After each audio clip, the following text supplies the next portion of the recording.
Right? 1 out of every 4 people locked up anywhere in the world is locked up in a United States jail or prison.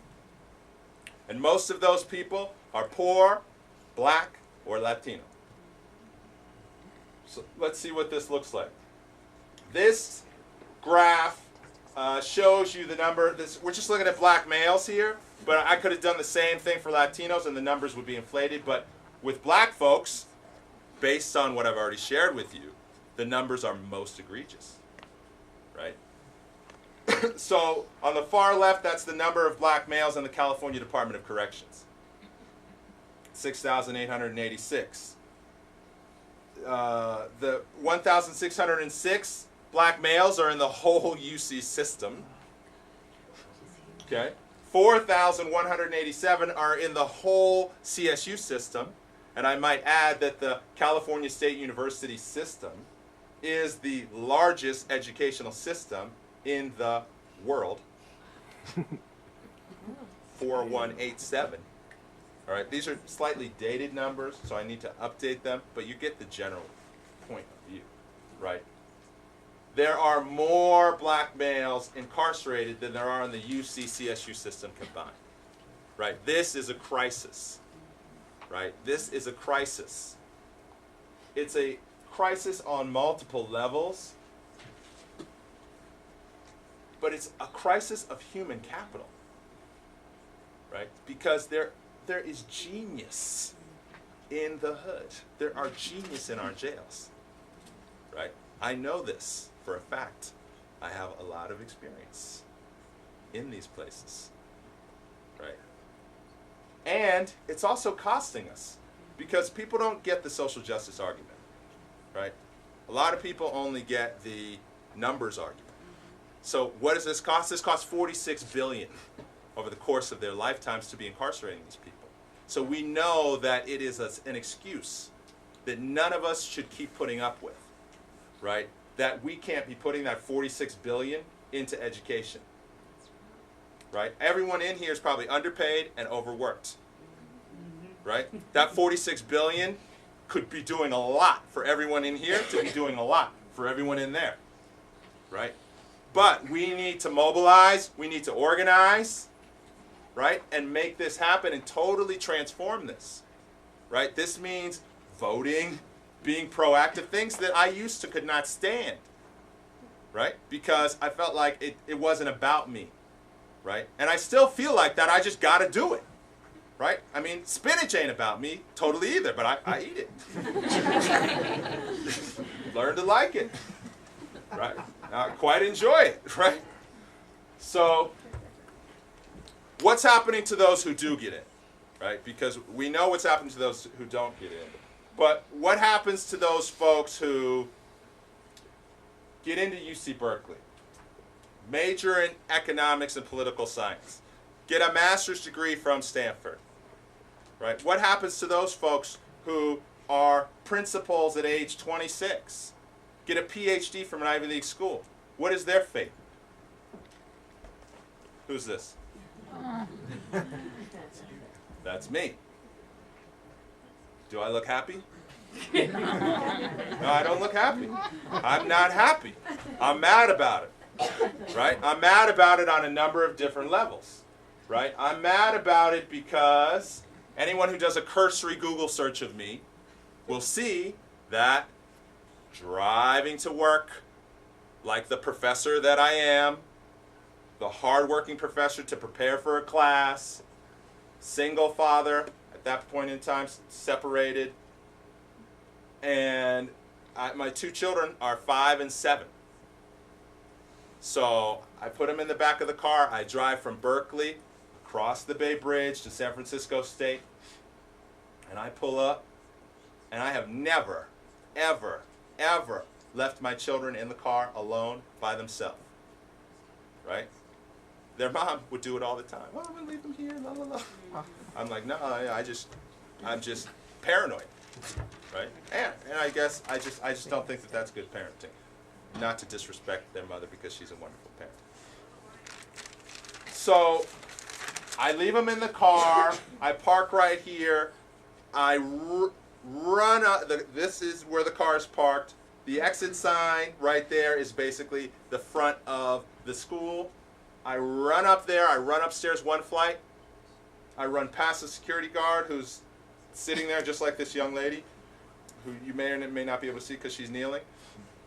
Run up the stairs, run in, grab my books, the security guard says nothing.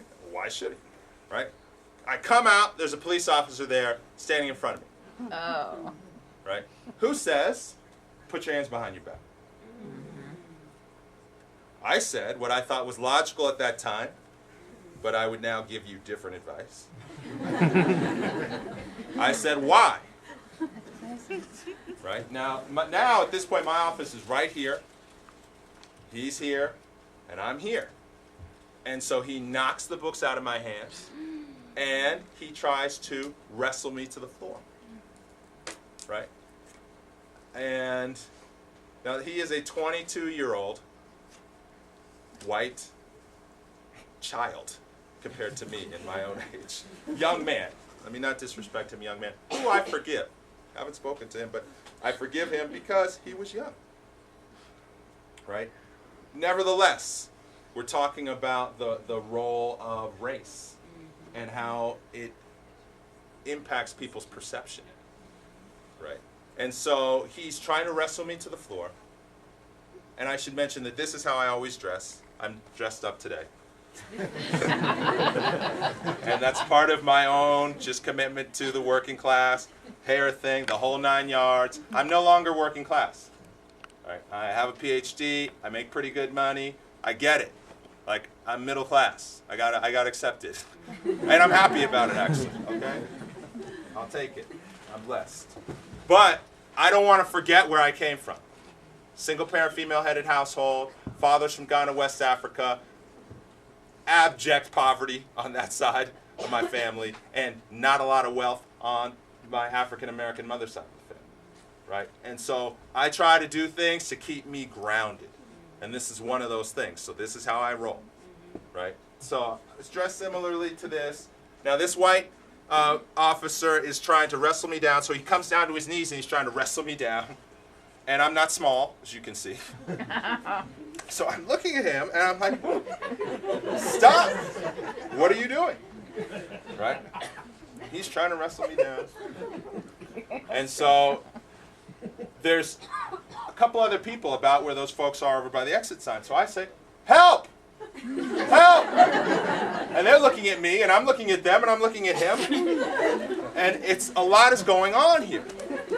Right? And there's also one of my students who's like right here watching this whole thing, right? And so this guy calls for backup. Right? While I'm yelling here, he's calling for backup. And 2 black cops come rolling up, and in a minute I've got 3 police officers surrounding me. Right? And one of them takes out the mace. I'm like, what are you doing, man? Put the mace down. Right? And long story short, I say to these folks, hey, I gotta go. My kids are in the car. I don't know what you're tripping on. I didn't use that exact language, but I'm out of here. Like, you're wasting my time. My time is valuable. I don't know what's going on. I'm out. You're not out. We need to talk to you. Right now, I know a lot of folks in this room have had similar experiences. Right? Right? So a lot of people right now are relating to what I'm saying or know somebody who's been through this because this is the experience for our communities, right? So to tie up loose ends with that particular story, they end up saying, okay, look, we just want to talk to you. Let us handcuff you. And then we'll talk to you and we'll let you go and you can just go on your way and get to your kids. Right? So I said, okay, go ahead. So they handcuffed me and put me in the police car. Right? Then they say, we're going to give you 1 phone call, and if that person doesn't answer, we're going to take your children to Child and Protective Services. Oh my God. Now, I need you to go into your imagination again. Right? Because it was at that moment that I felt emotions that I had never felt before. Right? Mixture of just rage, frustration, sadness, connection to my children, and I thought about slavery, right? And I thought about, imagine what it was like to watch your mother being sold, your brother, your sister. Imagine. Go into your imagination. Like, it's deep, right? Having people that you love auctioned off without the power to stop it, right? It brings up a lot of emotions, right?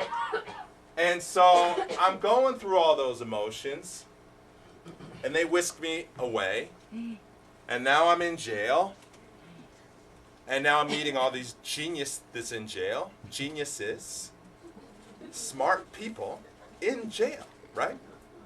Who got no business being in there because the system is corrupt. And that's one problem. Then the university ended up siding with the police officer. Oh, man. Of course, which was the major issue, right? I forgive the police officer, it's the university that I found. I got banned from campus. I mean, this spun out of control. So I'm in jail and banned from campus. I hadn't even talked to anyone. Hadn't done anything. What did I do? Now, this is when I learned that you can be arrested for resisting arrest. I mean, this is one of those really tricky ones. I mean, it's really tricky, but I learned that. Like, all right, you can be arrested for resisting arrest. Okay.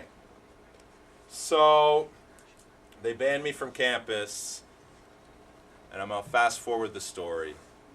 But I was fortunate enough.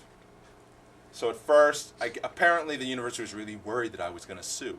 Didn't call and say, how are you? How are your kids? We're sorry. Nothing, no, nothing. And I had no intention to sue. I had no intention of suing. I just wanted somebody to say sorry. That was a mistake. And so it starts to move towards litigation, and a bunch of blessings started to come my way. First, John Kecker, who was the lawyer who cross-examined Oliver North during the Iran-Contra affair, said, I'm going to represent you free, pro bono. Yeah. That was blessing number one. And I was thankful and grateful. But things were still really muddy. The university was still sort of trying to push this issue of what did I do, et cetera, et cetera. They hired Willie Brown, former mayor, to come in and do an independent investigation, which would be like me hiring all of you, right? I'm going to hire my team to do an independent investigation of what happened, right? And so things were still really contentious, and then my second blessing happened, right? Which was a very wealthy family. Very, very wealthy. Like more money than the whole CSU system. Said, we are going to back you. And that's when it turned, of course. That's when the university started to like talk differently, right, about where this was going and where it wasn't going, right? Now, that's my privilege, right? And it's to show how many of us, there's a lot of ways that I don't have privilege. Remember, the conversation is race, power, privilege, the environmental determinants of educational success, right? As a male, I have more privilege in some situations, in most, than females, right? Even though I'm a black male, we've got to acknowledge that, man. We got to deal with that. That's serious. We got to own it, right? But in other ways, I too have privilege that folks might not think that I had just because of my middle class status, right? Which afforded me these opportunities, because they're not doing that same thing for all my other brothers and sisters who are locked up, who are just like me, right? So I need to appreciate it, own it, and change it so other people see them like they saw me, right? So, third take home, race matters more than class.